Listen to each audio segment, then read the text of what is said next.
Pilipinas, His Excellency Ferdinand R. Marcos Jr.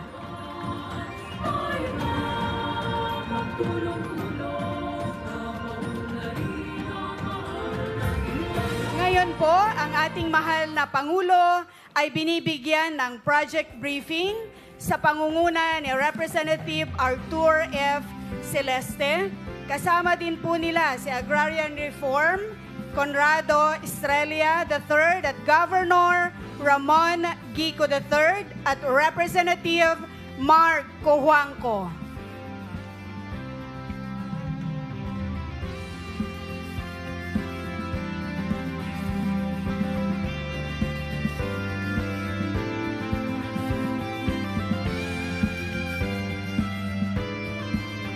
Ngayon naman po ay inaanyayahan po natin ang ating mahal na Pangulo na magtungo sa ating groundbreaking site.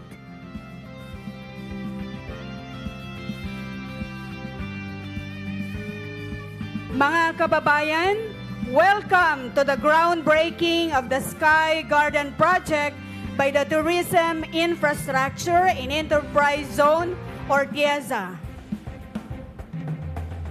Ang ating mahal na Pangulo ay sasamahan ni na Secretary Estrella, Representative Celeste, Governor Gico.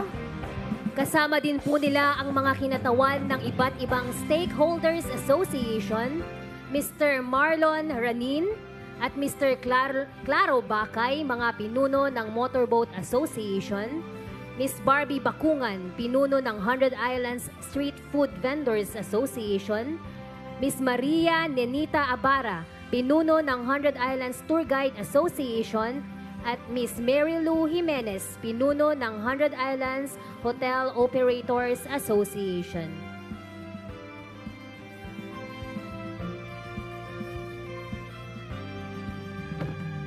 Ngayon po ay masasaksihan natin ang pagbibigay ng newspaper at blueprint na silang ilalagay sa loob ng ating time capsule na pangungunahan ng ating mahal na Pangulo. Masasaksihan din po natin ang pagbibigay ng coins na kasamang ilalagay sa loob ng ating time capsule. Ngayon naman po ay masasaksihan natin ang pagsara ng ating time capsule.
Ngayon naman po ay ibinababa na po ng ating mahal na Pangulo ang ating time capsule.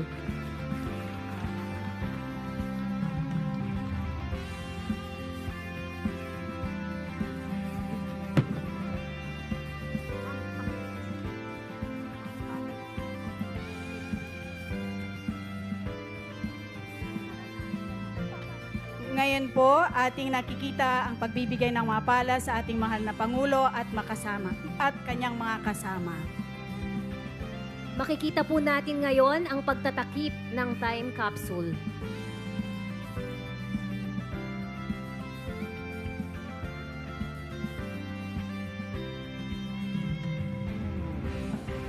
Isang masigabong palakpakan, mga kababayan.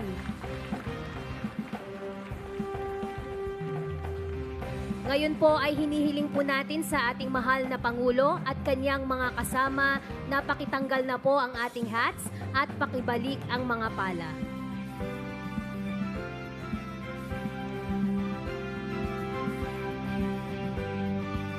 Maraming salamat po, mahal na Pangulo. Ngayon po ay ating inaanyayahan ang ating mahal na Pangulo at mga kasama na pumunta na sa kanilang mga upuan para sa pagsisimula ng ating programa.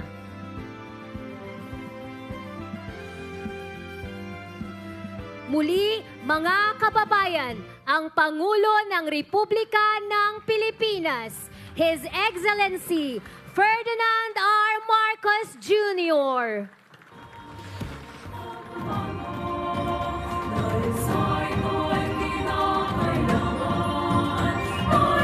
Maaari na po tayong magsiupo.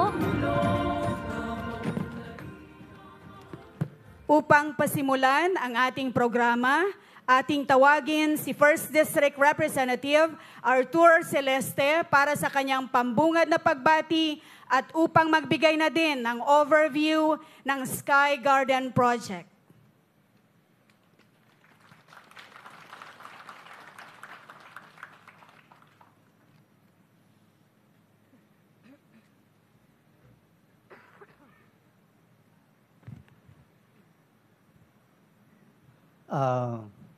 Magandang umaga po sa ating lahat.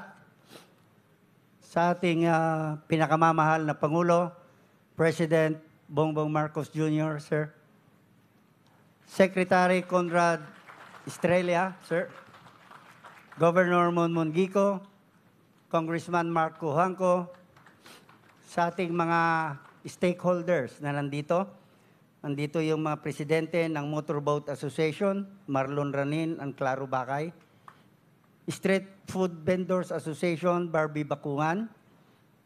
Tour Guide President Maria Ninita Abara. And Hotel Owners Operators President Marilu Jimenez. Different agencies, local and national. To our mayors, vice mayors, barangay officials, ladies and gentlemen, good morning. Isa pong makasaysayang araw, hindi lang po sa siyudad ng Alaminos, kundi sa buong probinsya ng Pangasinan, 1st District, lalong-lalo na sa ating lungsod. Mr. President, kung meron po kaming ipaparating sa inyo sa araw na ito, wala pong iba kundi ang magpasalamat ng malaki. Dahil gusto ko lang pong ipaalam sa inyo, with all these projects na nakikita ninyo, hindi lang po Sky Garden actually ang i-ground break natin. Dahil yung po nakikita ninyo ngayon, yung Baywalk, Alaminos City Baywalk, from Lookup to Mangrove Park, kasama po yan, nag-umpisa po yan nung panahon ng inyong presidency.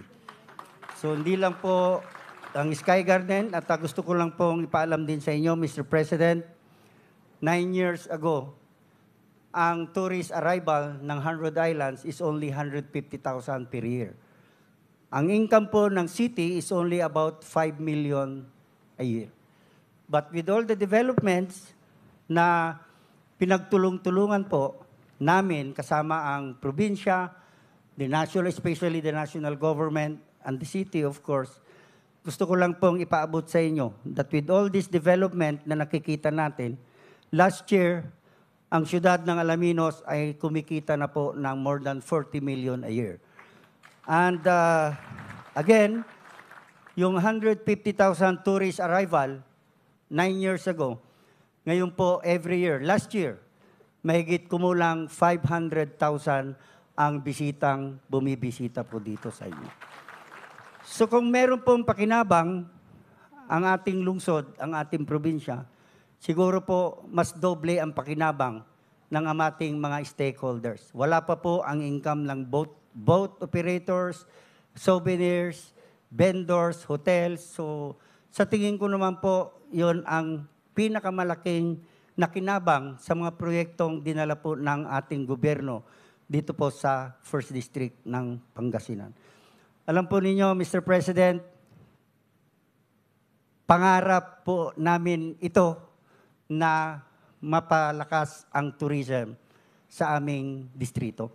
Dahil First District of Pangasinan is a coastal district. Ang buhay lang po ng aming distrito mainly on tourism. Kaya pinapalakas po namin ang turismo at with this project, 100% sure po ako, pag natapos po natin ito, nagawa po natin lahat ito, lalong lalakas ang turismo, hindi lang po sa siyudad ng Alaminos, sa First District, sa province, kundi sa buong Region 1, Mr. President. So, yun po. Again, sa ngalan po ng aming distrito, sa ngalan po ng aming lungsod, maraming salamat, Mr. President. Maraming salamat po. Magandang umaga sa ating lahat. Maraming salamat po, Representative Celeste. Upang magbigay naman ng kanyang mensahe, ating tawagin si Pangasinan Governor Ramon V. Gico III.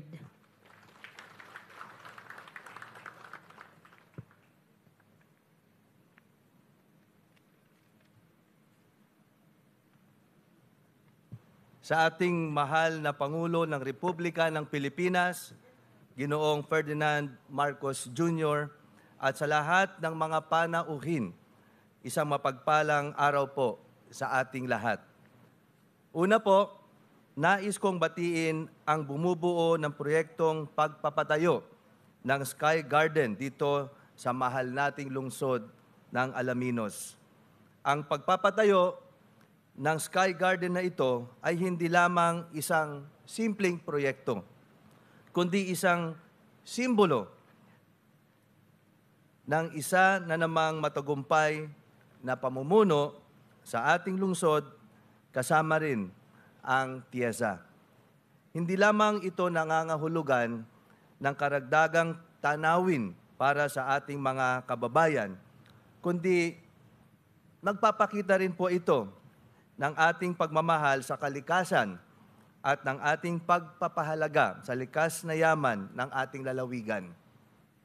Sa ating pamahalaang panlalawigan, tayo rin po ay nagkaroon ng greening program in urban development. Ito po ay pagpapatunay na hindi po makokompromiso ang pagiging luntian ng atin pong lugar in spite of a massive development in one area.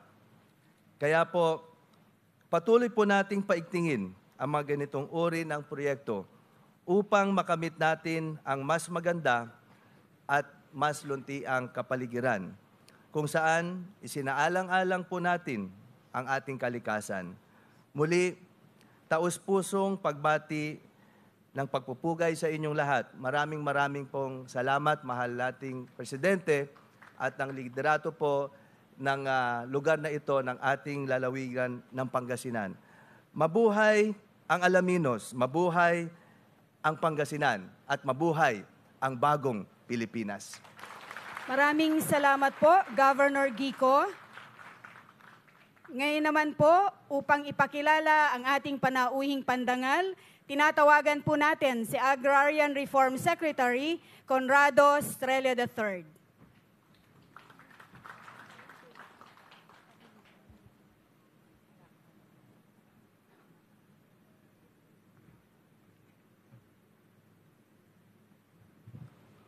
Mga kababayan, ang Pangulo ng Republika ng Pilipinas, His Excellency Ferdinand R.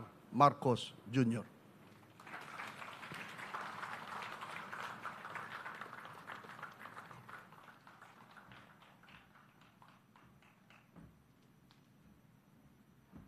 Maraming salamat sa ating Agrarian Reform Secretary, Secretary Conrado Estrella. Magsiupo po tayo.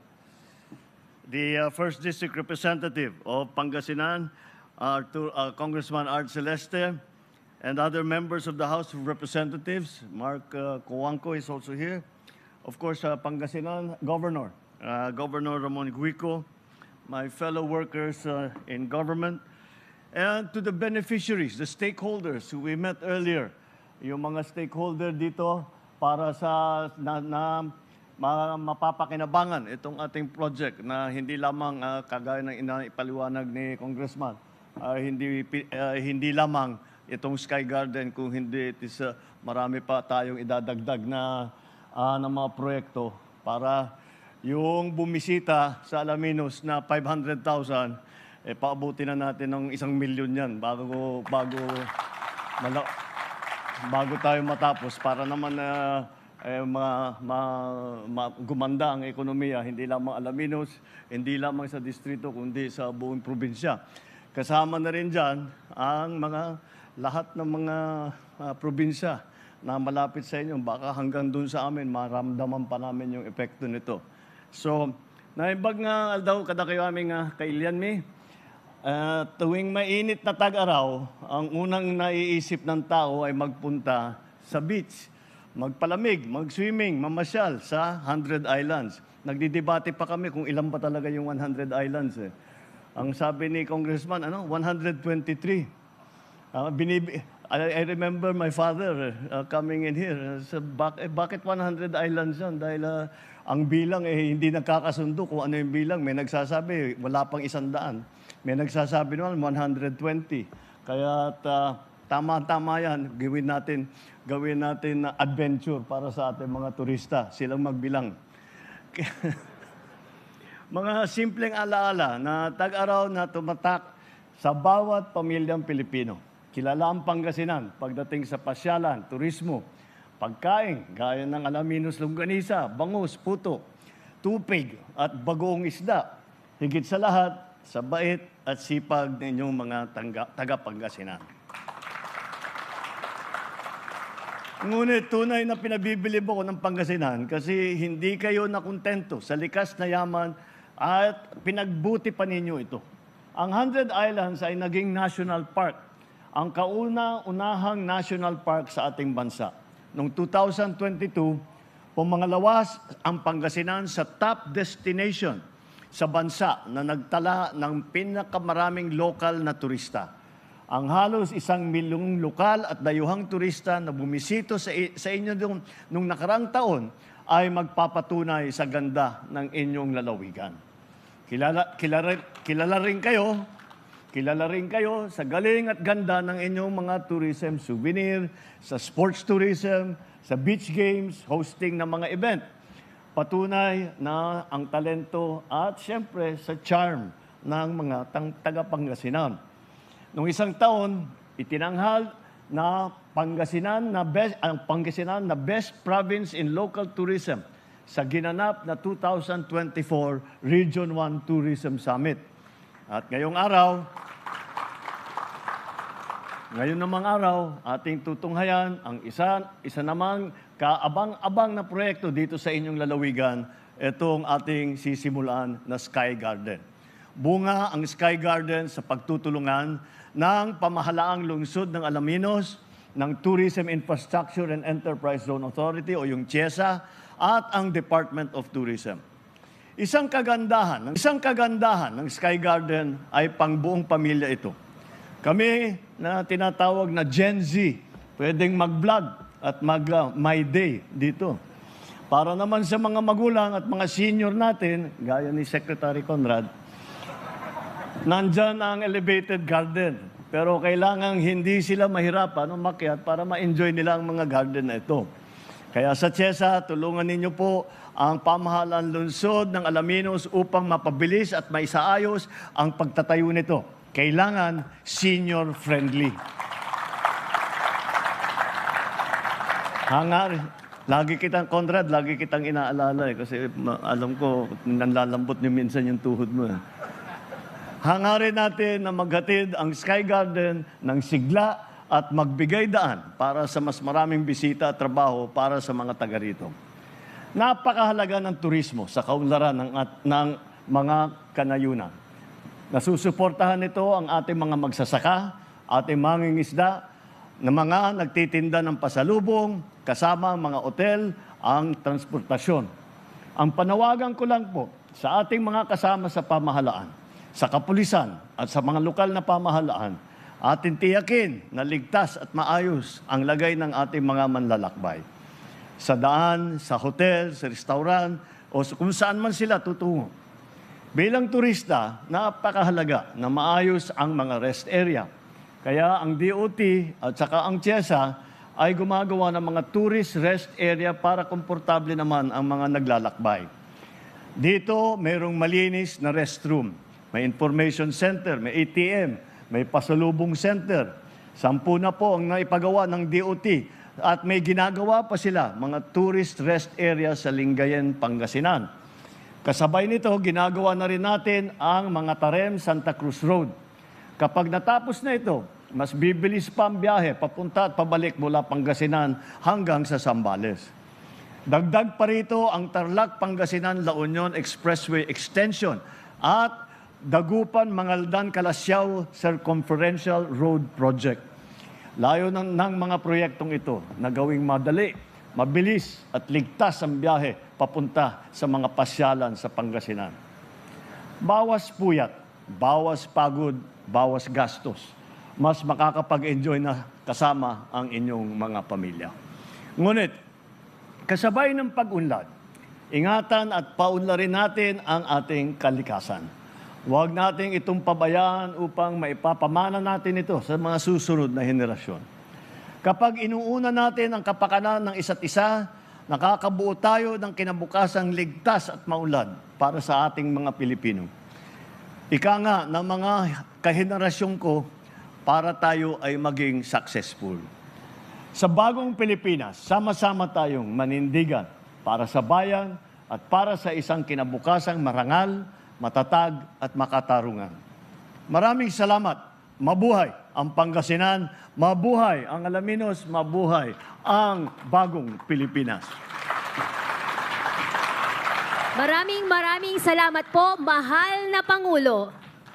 Sa puntong ito, atin pong muling tinatawagan si Representative Arthur Celeste upang iabot sa ating mahal na Pangulo ang munting token mula sa LGU ng Alaminos City.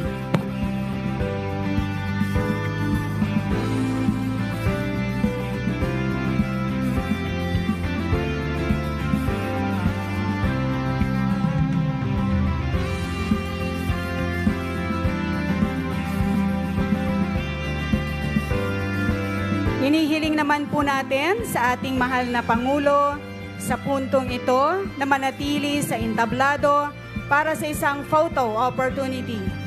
Tinatawagan po natin ang mga piling local government officials ng Pangasinan.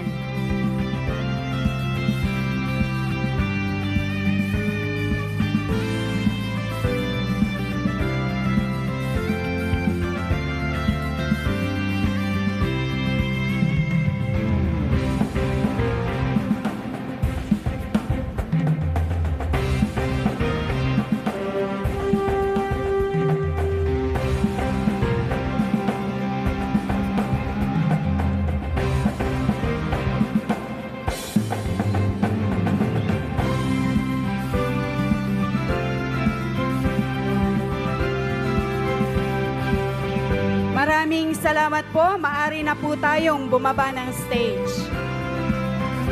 Ngayon naman po ay hinihiling po natin sa ating mahal na Pangulo ang isang group photo sa ibaba ng entablado kasama ang lahat ng ating mga bisita.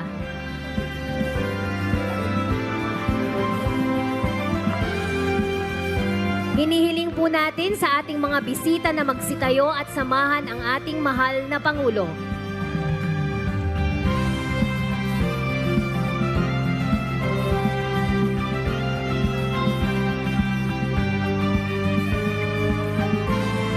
Muli, hinihiling po natin sa ating mga bisita na magsitayo at samahan po ang ating mahal na Pangulo sa isang group photo.